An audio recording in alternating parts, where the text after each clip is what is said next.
Hey guys, what's up? So this is Abhishek Banerji, and today we have a session. If anyone's watching it, please say a hi so that I know. Hey Dhanashri, hi, how are you? If you can hear me, just say a hi.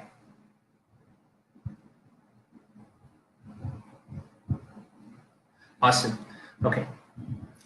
So I'll wait for a few more people before starting. Apart from that, if you guys have any questions, do let me know. Let this keep an interactive session so that it's a two-way conversation, because today's session is all about the art of conversation.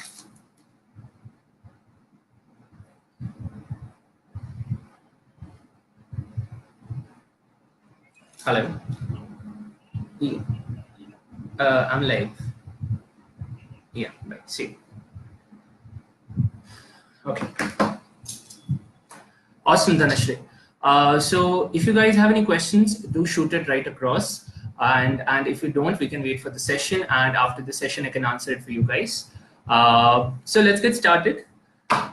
So the session for today is, of course, the art of conversation, human touch in the age of touchscreens. So recently, I came across a very interesting term, which was called fubbing. Now, this term, when it came as a WhatsApp message, I did not know what it means.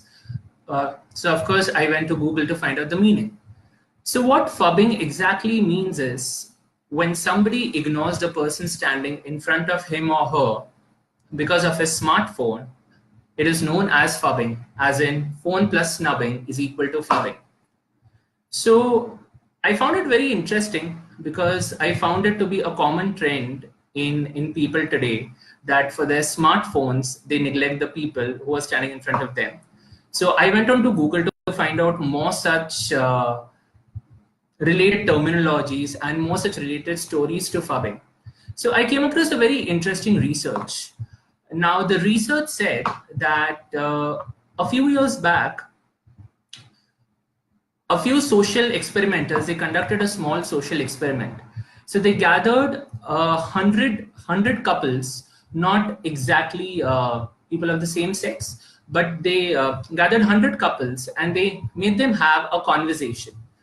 And during the conversation, they made a few important observations.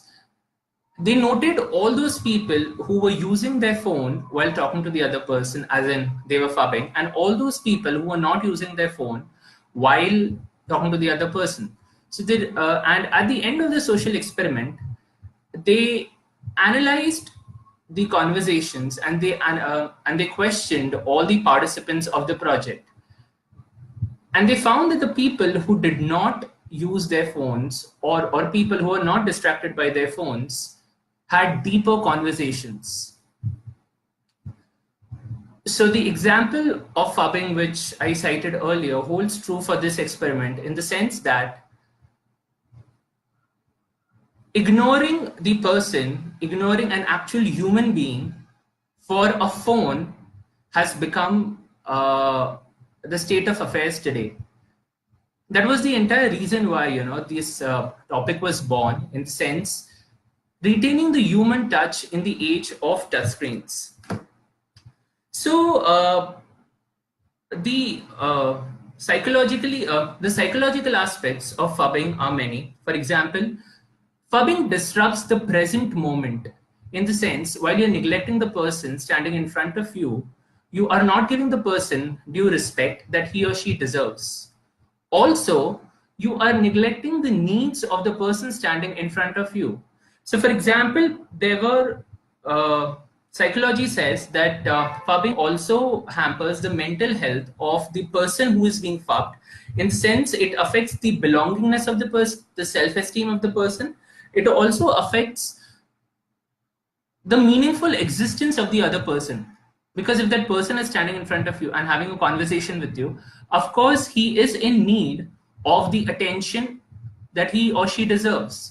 So the first important point of having deep and meaningful conversations in the age of touchscreen is stop phubbing, and give that person the attention that he or she deserves. Now, I would like to introduce you to a funny sounding word, but a word that I came across while I was researching Zulu literature. So there is a very beautiful word in the Zulu literature, which is called as Savubona, which means I see you. So when a person greets you in the Zulu language with Savubona, how you greet the other person is you say Sikhona, which means I am here. Now, on a very prima facie level, this might sound as if it's a very common phrase to use, as in I see you, I am here. But at a deeper level of understanding, what it means is that I see you in totality, in all the humanity that you are. And when the other person says that I am here, means that I have recognized you as well.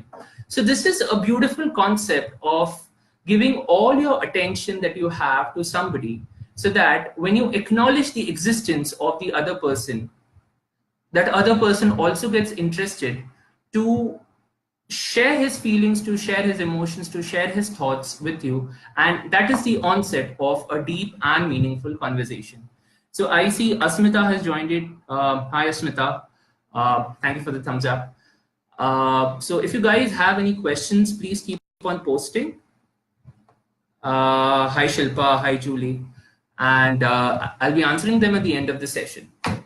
So we covered the first point, which was regarding phubbing, the social experiment. The second point, which was about giving all your attention to the other person who is standing in front of you or whom you're having a conversation with. Now, coming to the third point is that while we talk about conversations and while we talk about communications, a lot of people feel that communication is just about talking or it is just about using the right words. But one of the most neglected skills, and also one of the skills which nowadays most people talk about, is the art of listening. Because unless you listen to the other person, you don't know what that person is really interested in. Because knowing the interests of the other person is the first stage of having deep, meaningful conversations. So when we say listening, listening has a number of stages to it. At the first stage, what you have is ignoring. In the sense, as we spoke about phubbing, phubbing comes under when you ignore somebody, you are at the lowest level of listening. The second level is you're pretending that you're listening. For example, students in classroom, while they're paying attention, while they're supposedly paying attention to the teacher, they sometimes are pretending that they're listening, but they might be just physically present, but mentally absent. Third, what we have is selective listening. You only listen to things which are in tandem with your beliefs or in tandem with your understanding. The fourth level of listening is the attentive listening. Now, at this level, you start paying attention to the other person. You start listening to his words. You try to probe a bit further. But the final and the most important level which exists is the emphatic listening, or listening with empathy. At this level, you are not just listening to what the person is saying through his words, but you're also listening to the person regarding what he's trying to imply. What is the underlying current of the conversation that he's trying to strike with you?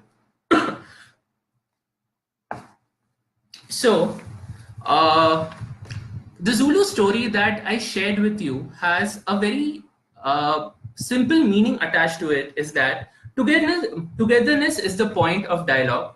So this is a small cutout. Togetherness is the point of dialogue, in the sense that if you and I together, we give equal attention to each other, and if you and I are actively involved in listening to each other, then that is the start of togetherness, and that is the start of a deep, meaningful conversation. Moving on ahead. Now, while I spoke about listening, I would also like to emphasize on one point, that oftentimes when we listen, we are listening to reply to the other person. In our mind, we might be thinking, oh, what should I say next? We are also trying to analyze if what that person person is saying is in sync with my beliefs or not. Now, this is not a very empathetic way of listening, because you are not completely attentive there. You are already thinking of what next you can say. So you would want to hold your judgments and you would want to hold your opinions in abeyance for that point of time, and probably just try to listen and get to the bottom of what that person is trying to say. Now, a lot of clients who come to me for their relationship issues say that we do listen to the other person. We do listen to our better half, but still there are a lot of issues which happen in between us, because what he means to say is what he says I don't understand, and what I say he doesn't understand. So for this, I would like to share a very interesting but a very essential study with you. This might come as a surprise to a few of you, but if I asked you today how many years you have, you would tell me you have 2 years.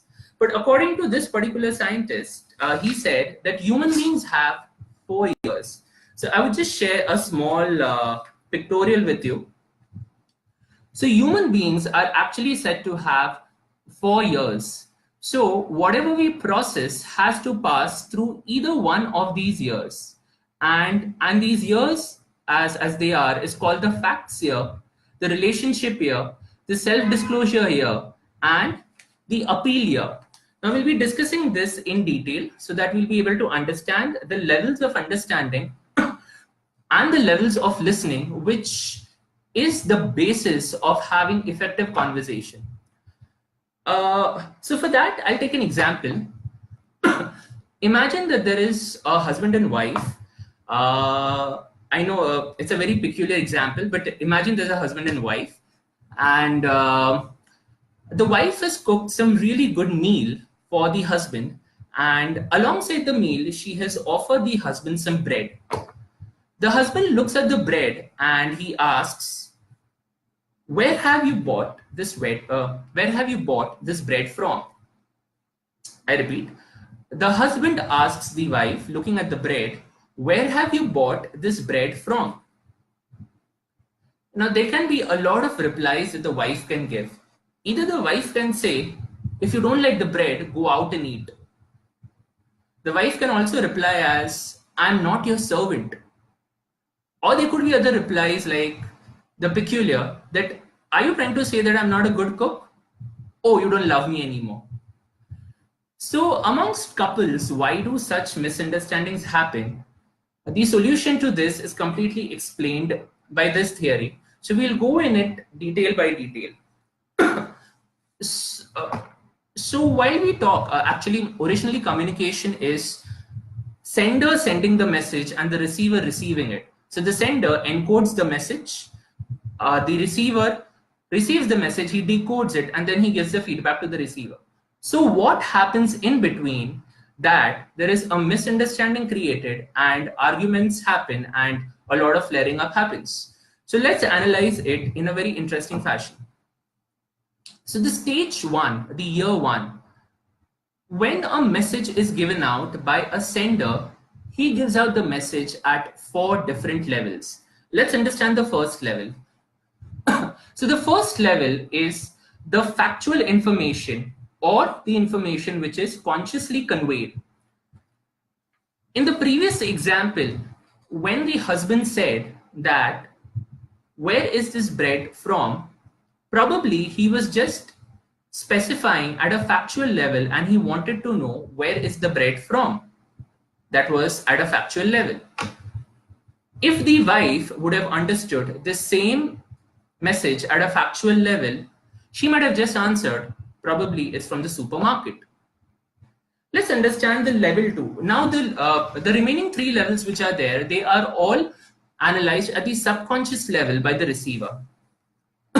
So the second level which is there is called the self-revelation level, which is also subconsciously received by the receiver.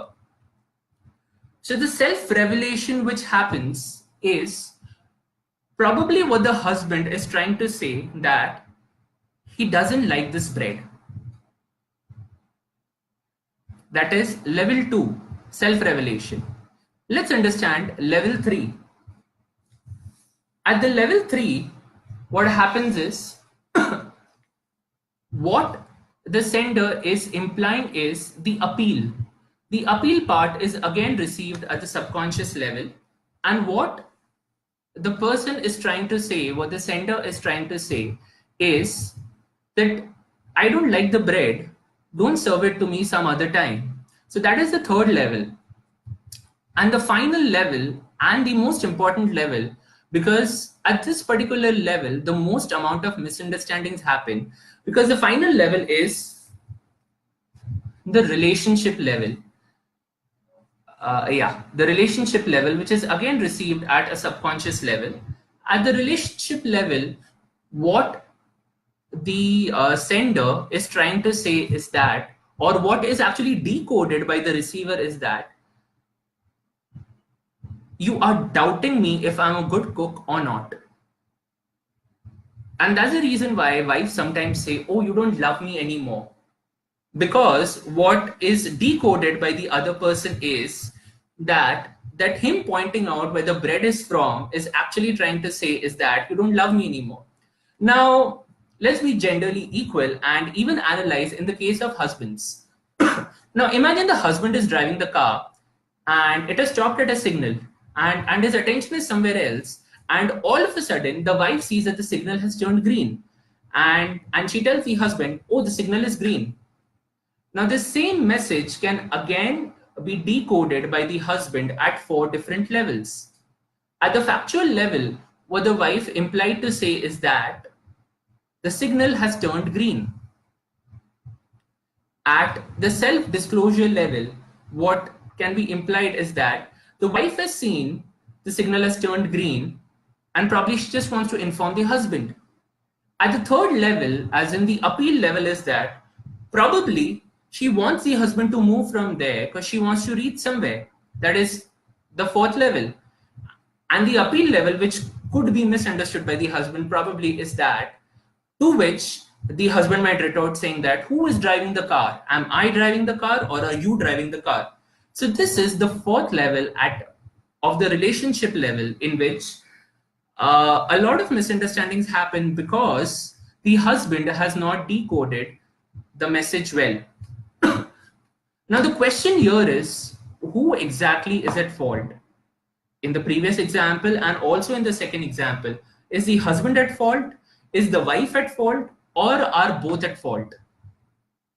So one way of answering this is nobody is at fault, or the second way of answering this is both are at fault. So let's understand why either one is at fault. So for example, sender, when we analyze from the sender's perspective, we just understood that the 3 levels which were there are decoded at a subconscious level. We need to make very sure while we are communicating that we keep in mind the Mehrabian principle which exists, is that communication is not just about words. It is also about the non-verbal language that you're using. It's also about the tone of voice. It's also about your body language. So according to the Mehrabian principle, we use 7%, whatever piece of communication we give out of that, 7% is for words, and the remaining is a combination of voice and body language. 55% is body language and 38% is voice.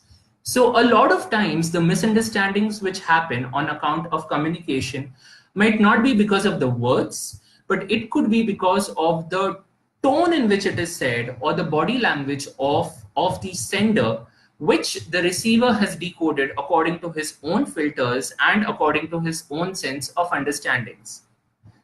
That's the reason why we need to be so conscious about our body language while we're communicating with somebody. There is a very interesting quote which says, we cannot not communicate. That is, even when we remain silent, our body is saying a lot. Our bodies have these giveaways, that is the cues that we give to the person who is seeing us, in the sense that person can make out from our body language, that person can make out from our tone of what we are trying to imply according to that person. So it's very important that while we are communicating, we are conscious about our tone of voice, our body language. Cool. If there are any questions which have come across in the meanwhile, thank you. Thank you so much, Riddhi. Thank you so much, Shilpa. Okay, fine. Now we'll go ahead with this. So I'm sure I have made that point very clear of 4 years. So to ensure that you are having an effective conversation, if you're speaking, if you're at the sender's side, make sure that you spare a thought or two on how the receiver might decode the information, and then keeping that in mind, you encode your message accordingly. And if you are at the receiver point of view, make sure which ear are you listening from. Are you listening from the factual ear? Are you listening from the appeal ear? Are you listening from the self-disclosure ear? Or are you listening from the relationship ear? Because if you ensure that, then I'm sure you will be at the same level, and the sender and the receiver will be in sync, and the conversation will be a success. Now, moving on ahead, the last year that we spoke about was the relationship year. So a lot of clients come to me, and even I have conducted a lot of workshops which talk about relationship building. How do you establish relationships? How do you establish a perfect rapport with the other person, that that person shares things with you? There is one level of superficial conversation that you can have with somebody, which we can call small talk. And there is some level of deep, meaningful conversation that you can have with somebody. How do you get to the deeper levels is what we'll figure out next. So the way to get into deeper dialogues with somebody is asking questions, and asking the right questions. We human beings are like icebergs. I would just like to show you a picture here. So we human beings are like icebergs in the sense we have 20% above the surface of the water, and the remaining 80% is below the surface of the water. So what we see here is just the apparent behavior of somebody, but the motivation for that behavior is hidden under the surface of water, which could be the beliefs of a person, which could be the values of a person, which could be his map of the world. So to have deep, meaningful conversations with somebody, it is very essential to get to what lies under the surface, so that we can understand what are his beliefs, what are his motives, what are his intentions. And the ideal way to do that is asking questions. Now, asking questions also has a number of varieties in it. So at the moment, we'll discuss three types of questions. The first type of question which exists is asking closed questions or closed-ended questions, in the sense these questions yield answers in only yes or no. Asking such questions will not help you understand the psychology of a person. Asking such questions will not help the other person open up to you. The second set of questions is asking leading questions. Now, oftentimes, we don't give the other person the scope to share his side of the story, because the questions that we have asked them are already leading on to somebody. For example, if I go and ask somebody, did you have a good day? I have already presumed in my mind that he has had a good day. What choice the other person has? He might say either yes or no. But if you ask him the third set of questions, which is an open-ended question like, how was your day like? You are giving the person who is hearing you a number of options, because then he will exactly tell you how his day was. And this is the start of a true conversation, because now he'll be in a sharing mode. So when it comes to questions, I would repeat again is, don't ask closed-ended questions. Don't ask questions which lead them to an answer already. And also don't ask, and thirdly, ask open-ended questions, so that they'll be able to share what exactly is going on in their life from their perspective. The next point that I would like to discuss is talking about empathy. Empathy is the buzzword of today, but how much ever we talk about empathy, it is less, because empathy is the basis of having deep and meaningful conversations. Empathy is about understanding what the other person is seeing, hearing, feeling, and exactly understanding what that person is going through. We also discussed this point earlier, which was about empathetic listening. So empathy is a point which needs to be considered while you are having a conversation with somebody. Also, another point which comes during listening is, what should you listen out for? So our language has a deeper structure called as meta programs. Now, if you ask somebody, for example, just an example, uh, why would you like to join the gym? Person A might give an answer saying that I want to join the gym because I don't want to be fat. The second person might give the answer that I want to join the gym because I want to be fit. Now, do you understand the difference of motivation that these two people have? So the first person says that I don't want to join, I want to join the gym because I don't want to be fat. So this person is going away from something. So in the meta program language, we call this as away from. In the second example, it says that the person wants to go to the gym because he wants to be fit. In the meta program language, we call this towards. So by this, we understand the language structure of somebody. Understanding the language structure of somebody is a crucial aspect of having deep conversations, because then we can strike a conversation with that person from his or her motivation level and from his or her meta program. Because when you enter their map of the world, when you enter their understanding and their beliefs, then they start trusting you, because we trust people who are like us.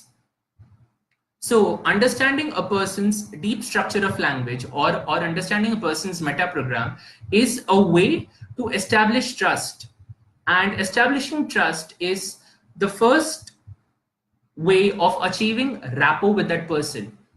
The way of achieving deep conversation with somebody is to establish rapport.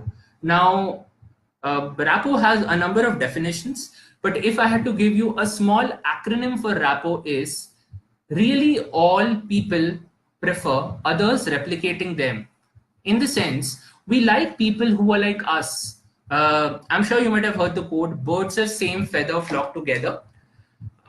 So we like people who are like us. We roam around with people who are like us. Why? Because we trust them. So to establish trust, to establish rapport with somebody, it is essential that you understand the meta program, you understand the motivation of a person. And only then you can enjoy a certain amount of trust with that person. The other tips that I can give you of having a good rapport with the other person is, it comes from the field of NLP, as in neuro-linguistic programming. It talks about three things, as in matching, mirroring, parroting. So when we talk about matching, as we discussed earlier, that according to the Mehrabian principle, 55% of our communication is connected to body language.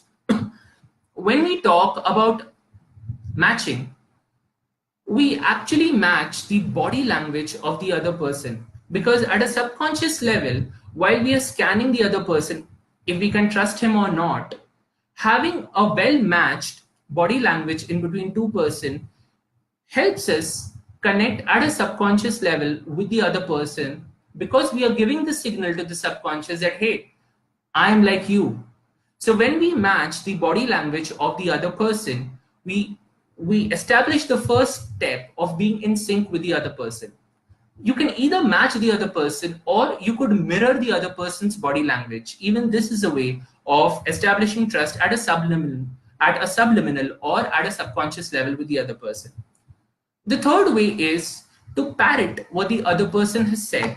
For example, if you're finding awkward silences happening in your conversation, you could repeat the last few words the other person has said. That way you keep the conversation going. So matching, mirroring, parroting. Now, if you want to influence somebody, and if you want to say, make that person do what you want, then you will have to first gain that person's trust through all these steps, and then you will pace and lead the person. So by doing all these earlier things, you are pacing, and then you lead the person into the stream of conversation that you want to have.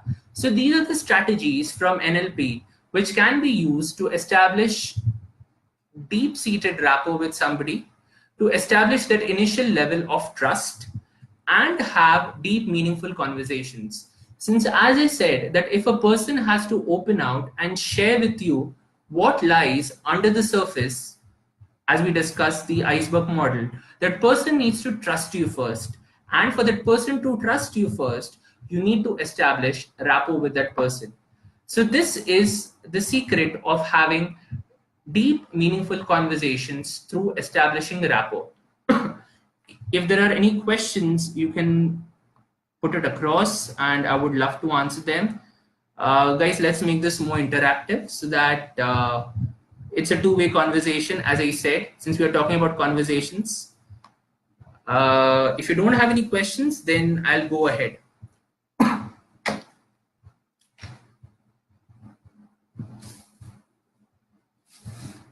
Okay, now moving ahead next, if we discuss as the choice of words. Now there was a very interesting case study done, a very interesting social experiment for that matter. So there were two types of yogurts, yogurts kept in a cabinet at a supermarket. One set of yogurts read 90% fat-free. The second set of yogurts read contains 10% fat content. Now the social experimenters who were conducting these experiments wanted to check the effect of words on the buying psychology of a person. So they kept these two types of yogurts. Now, quite interestingly, somebody would have thought that it doesn't make any difference because at the end of the day, both mean one and the same thing, 90% fat free and 10% fat content. But very interestingly, what the social experimenters found is that the buyers bought the 90% fat free content first, and the sales of the 10% fat content was less as compared to the other set of yogurts. So this makes us understand that humans are not very rational beings per se, because primarily we are emotional beings, and words play a lot of effect on our emotional state of mind. And that's the reason why we should choose our words wisely, because words have power. So this particular experiment was done to understand the power of words on the buying psychology of somebody. So this was done in the field of sales, but even in the field of not in the field per se, but say in normal day-to-day conversations, there are a few words, there are a few phrases that we need to be sensitive about while using with the other person, because you never know what are you triggering, what emotional response you are triggering by those words.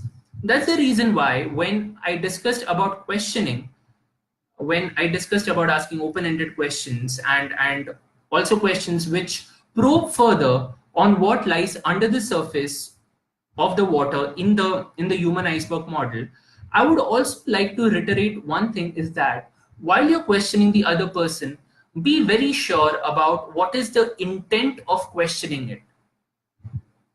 I had a teacher once, I wouldn't be naming that teacher, but there was this student in my class who was not quite a bright student. And one day he did a very simple homework, and he came and the homework was all wrong.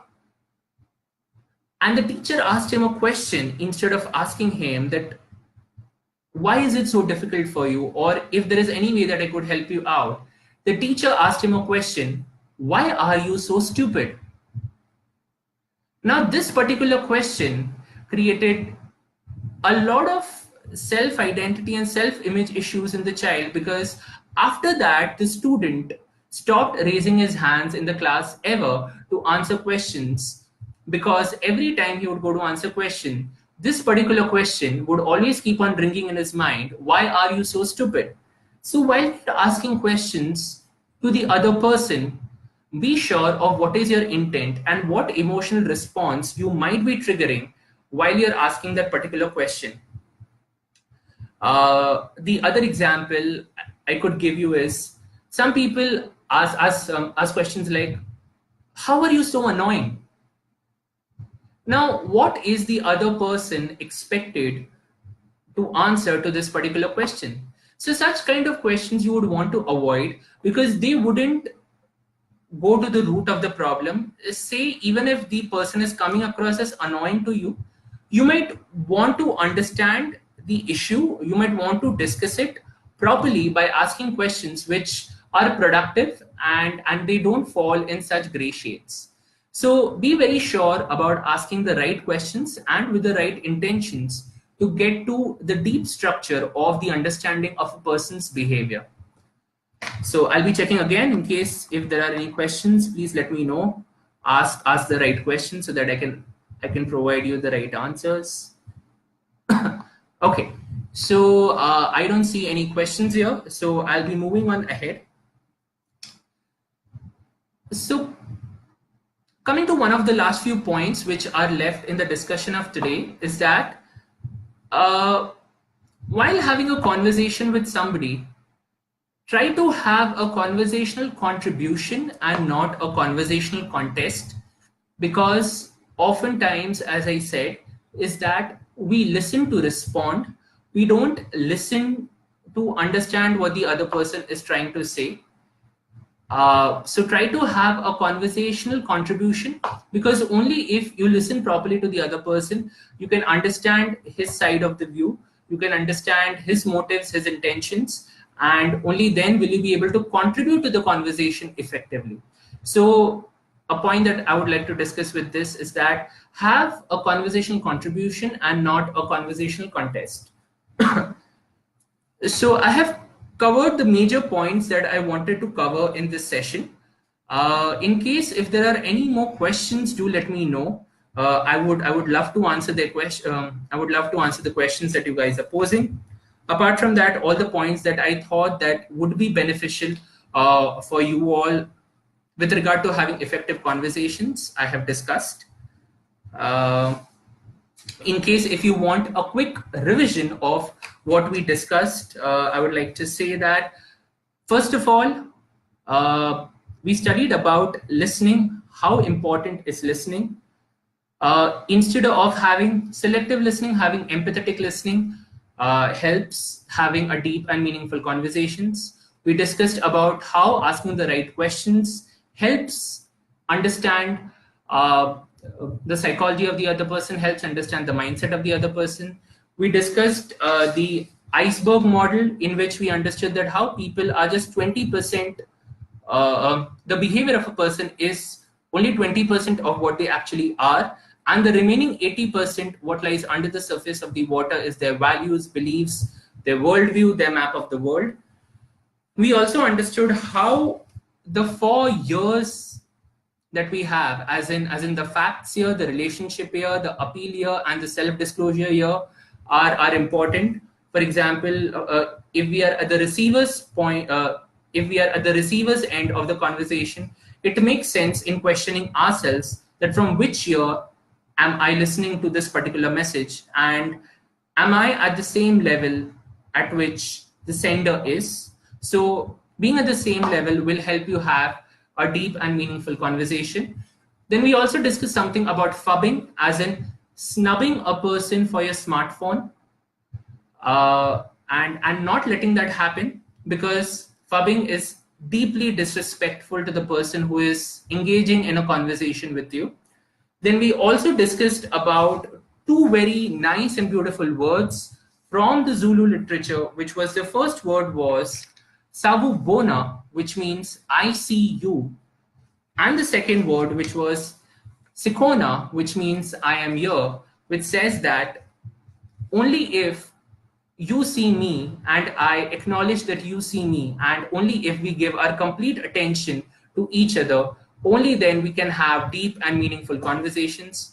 So these were the various points that we discussed during the session today. And if you guys have any more questions, please feel free to ask, or I'll be signing off in the next few minutes. Okay, so I have a question here.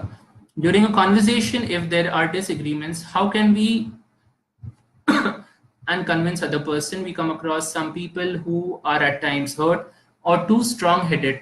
How can we convince our point to them?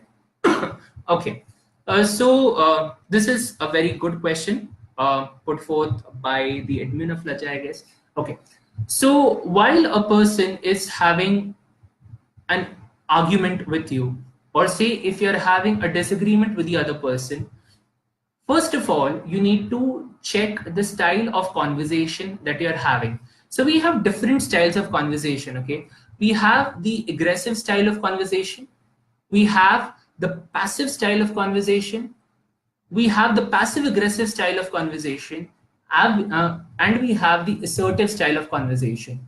Now, the aggressive style of conversation is a person who, to make his point or to have his argument win, he raises the tone of his voice, his body language becomes aggressive, and he tries somehow to make you believe that what he or she is saying is right. This is the aggressive style of communication. The passive style of communication will be that in his mind he might be thinking that, oh, I do want to express my viewpoint, but I'm so intimidated by this other person that I'll not be able to express myself. The most ideal way to go around in an argument is to be assertive. There is a very beautiful quote which says that in an argument, don't raise your volume, raise the quality of your argument. So you raise the quality of the argument and you be assertive with the other person. By that way, you will be able to convince the other person. And as I said, that if you're having a particular disagreement, try to delve into what particular need of the person is being met if he wins this particular argument. Sometimes people don't want to win arguments because they want to win that particular argument. Sometimes they want to win a particular argument because some underlying need of theirs is being met if they win that particular argument. So it's very essential that you go to the deep structure, as we discussed, that you try to probe that why is winning this particular argument, or why is this conversation so important to them, and what will they derive if they win this argument. From that, you'll be able to understand what is the underlying need, and then you'll be able to make a better and more informed choice of how should you go around with your argument. I hope that answers your question. The next question is, we come across some people who are at times hurt or too strong-headed. How can we convince or point out to them? Okay, so first of all, since you're talking about people who are hurt, so while we spoke about listening to that person with an empathetic ear, there is also something called as when we spoke about matching, you also match the emotions of the other person. Say if that person is hurt, and if that person is expressing that hurt to you, you empathize and you mirror the emotions that that person is exhibiting. Imagine you're crying your eyes out in front of a person, and the other person whom you're crying your eyes out in front of has a grin on his mouth. You might not really enjoy that, right? So while a person is expressing his or her hurt in front of you, you emotionally empathize with that person and also match and mirror what he or she is going through. That way you're establishing a certain level of trust and you are making it clear to the other person that I am being heard or I'm being listened to. That way that person, after that person has come to know that I'm being listened to, then that person will trust you further and would want to listen to your point of the argument also. But if you don't listen to his hurt, if you don't listen to what that person is trying to express to you, then that person will shut himself, and all the doors of a future negotiation or all the doors of a future discussion are also shut with that shutting of the door. So it is very essential that you listen to that person, you empathize with that person, you match and mirror what that person is saying, and then only after then you try to pace and lead that person into the objectivity of the argument. Because we as humans, we are subjective beings. We have a lot of emotional attributions to any side of the story or to anything that we are considering. So if you want to discuss a thing objectively, it's very essential that first you handle the subjective aspect of it, and then you come down to the objective part of the conversation and have the particular negotiation. I hope that has answered your question. If there are any more questions, please feel free to ask them. If anyone always trying to let us down, how to talk to him? This question is by Dress Delhi Wholesaler. So I would like to answer this question is that in a way that try to observe the patterns of that other person. If you have observed a particular pattern with the person that you're talking about, then you would want to call that person out that this is the particular pattern that you have observed. But please be sure that while you're calling out the other person and showing that person that this is a particular pattern that I am observing, you are very conscious about the choice of words. Because if you very bluntly point out this particular pattern in the other person, that whatever he or she says makes you feel bad about yourself, then sometimes it can happen that the other person gets very defensive and does not acknowledge. Now, this completely defeats your purpose. So be very sure about the choice of words, and instead of putting a blame on the other person that you always try to put me down or you always try to let me down, try using words and phrases like, whenever you do this particular thing, this is what I feel. Don't try to point a finger at the other person. Try to make that other person realize that when that person does an XYZ action, or when that person says an XYZ things, this is what it makes you feel. And then try to ask that what are the ways you both can work out to meet in between, to meet halfway, and what can the other person do to not make you feel this way. At the same side, I would also like to add one thing is that be very sure about your self-esteem also, because the other person can never make you feel something unless you don't want to feel it. So here we can also talk about self-esteem and self-image in the sense is that be sure about how much right you give to the other person to make you feel something or not. Because whether to feel something or not, whether to react and respond to a particular situation is always in your hands. So be sure of that. But in spite of that, if you're facing this constant issues with somebody with regard to that the XYZ person's words or behavior or action make you feel a particular way, point the pattern out to that person in an assertive way, but be very sure that you don't come across as you're blaming the other person, but you're pointing it out to the other person in an empathetic way. I hope that answers your question. So if there are any more questions, please go ahead and ask them. If not, then I'll be signing off very soon. I guess I've covered most of the points which help one have effective conversation in the age of touchscreens. Cool. So I don't see any more questions coming. So it's time to sign off, I guess. Okay. So thank you guys. It was great talking to you all. In case if you have any more questions, you can always put your questions in the comment section, and I'll be answering all your questions. Before I leave, I would like to thank Team Laja for having me on this forum, and it was lovely talking to you guys.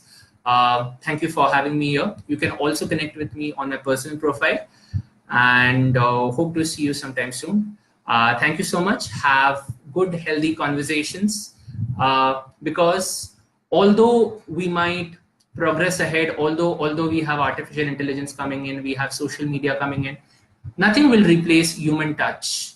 It is one of our basic needs. So I hope you have deep and meaningful conversations, and you keep the human touch alive in the age of touchscreens. Thank you so much. Have a great evening. Bye-bye.